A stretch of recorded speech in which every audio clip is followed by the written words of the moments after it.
As writers, we all want to consistently write our stories, but it's hard. A lot of times we're juggling a full time job, family, friends, hobbies, things like that. And I am too, but I still manage to write about 20,000 words per month. This video is called 9 Consistency Hacks for Busy Writers, and that's exactly what you're going to get.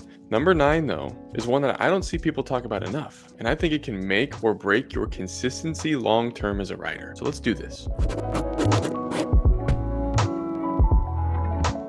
Hi, my name is Colby. I am an aspiring fantasy and science fiction author. I write in the margins of a full life, just like you. And I'm here to show you that writing can fit your life, not fight it. Number 1, set clear, achievable goals. Let's start with the obvious, but often overlooked, your writing goals. Vague goals like finish a novel this year, or start and finish an outline for my next book. Those sound inspiring, but they don't give you anything to act on. Instead, think small and specific. I will write for at least 15 minutes, 3 days per week. Or I will write at least 200 words before lunch at least 3 days per week. They sound small, but they're sustainable, which means they'll survive even the busiest weeks. And here's the key. Give yourself permission to adjust. Some weeks you're going to find that you have more time than usual, so you could write an hour instead of 15 minutes 3 days per week in that week. Some weeks it'll be that 15 minutes like you said. Some weeks it'll be a single sentence. That's okay, that's still progress. Number 2, establish a dedicated writing space. Our brains love routine, so if you always write in the same spot, your brain starts to associate that with writing mode. And no, it doesn't have to be some dreamy home office or beautiful garden or something like that. It can be the corner of your kitchen, a specific chair in your house, that's what I do, or even your parked car during lunch. But if you do it consistently, that will help you over time. The goal? Minimize distractions and make it feel like your space, even if it's just for those 15 minutes. Number 3, implement time blocking techniques. This one's a game changer, and it's something I talk about often on this channel, time blocking. Specifically, there's different types of time blocking. We're not going to focus on that now, but I highly recommend setting out times in your week that you know on a normal week you can consistently show up and write during that time. Start small. Find 20 minutes in your day that you can dedicate to this. For me, it's in the mornings before I have to get going for the day. I set my alarm earlier, I get up, and that is dedicated writing time. I know that's not realistic for everyone getting up early, but find some time in your day that you can dedicate to writing. Doesn't have to be every day.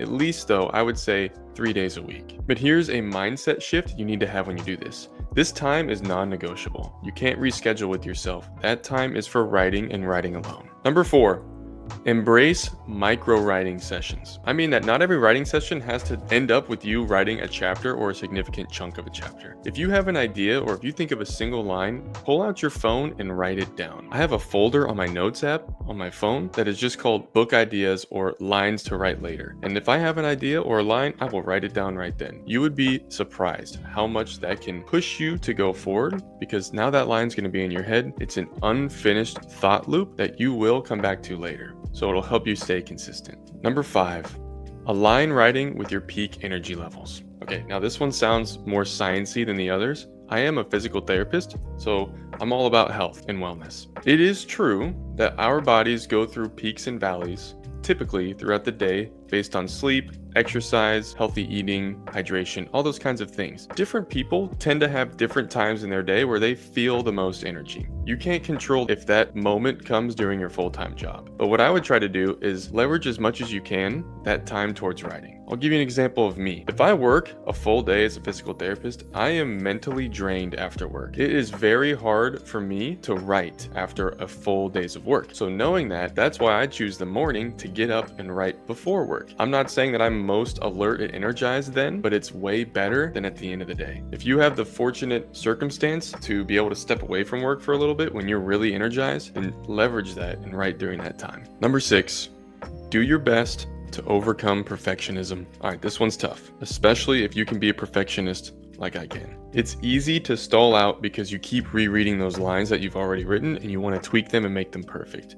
There's a thing for new writers called the forever first chapter syndrome. It's where you keep rewriting your first chapter over and over and over to make it as close to perfect as you can before writing the rest of your book. But here's the thing, as someone who's written 3 full novels now and done multiple revisions on at least 2 of those, I'll tell you this, no matter how perfect you think that earlier chapter is, it's going to change and have tweaks once you're doing a full revision. So the more you can get out of that perfection zone and just keep writing the plot and the narrative and the description and moving forward, the better off you're going to be. Number 7, utilize accountability mechanisms. Writing can be lonely, but you don't have to do it alone. Set up methods in your life, whether it is something for yourself like reminders on your computer, putting it onto your schedule, or what I highly recommend is involve other people. Join a writing group. That's the number one way to keep yourself accountable. If your writing friends are talking about the progress that they're making, or they're asking for help, or they're asking if they can help you, it's going to keep you consistently writing. But it doesn't have to be other writers. It can also be family members or friends. You tell people that you're writing a book and you ask them to frequently check in on you or even occasionally check in on you. That will keep you progressing. But here's the key. Don't go so overboard with this that you're going to feel guilty when you don't write. What I mean is if you're involving other people, don't ask them to check in on you every day or every other day because you're not going to write every day or every other day because we live life. So when they text you like, hey man, you writing? No. Do I lie or do I feel bad about it? Don't do that. I would say weekly at the most, maybe every other week, if you're going to have people checking in on you. Number 8, celebrate the wins. This kind of ties to what I just said.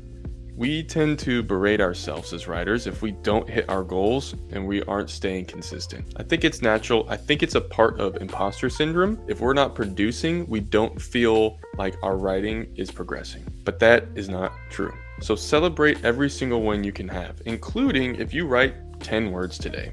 That is more than 0, and that is awesome. Find ways that you can actually reward yourself with real things.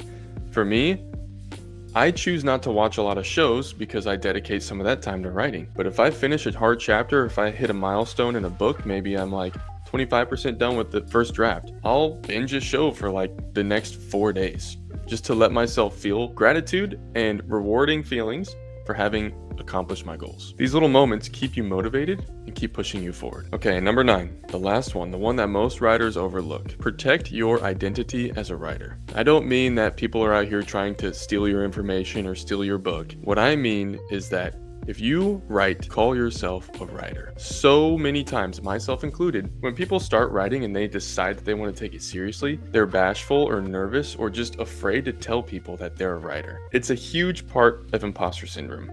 We don't have a published book, so we feel like we're not worthy to say that, but that is not true. If you are writing, if you are expressing yourself, if you're putting your thoughts onto a page, telling a story, you are a writer. The more you claim that identity, the more it will become a part of who you are. And when you're a writer, how are you not going to write? This is what you do because you are a writer. Well, okay guys, that's all of them. Even if just one of these helps you write more consistently, that's a win. Drop a comment, let me know if you feel like any of these spoke to you personally. They all did to me. These are real things that I've gone through on my journey of writing these last 4 to 5 years. If you want more strategies like this, hit subscribe. I'll be posting a lot more things on here about life as an aspiring writer while being busy, but still creating a productive, meaningful, sustainable life. But alright guys, until next time, keep writing.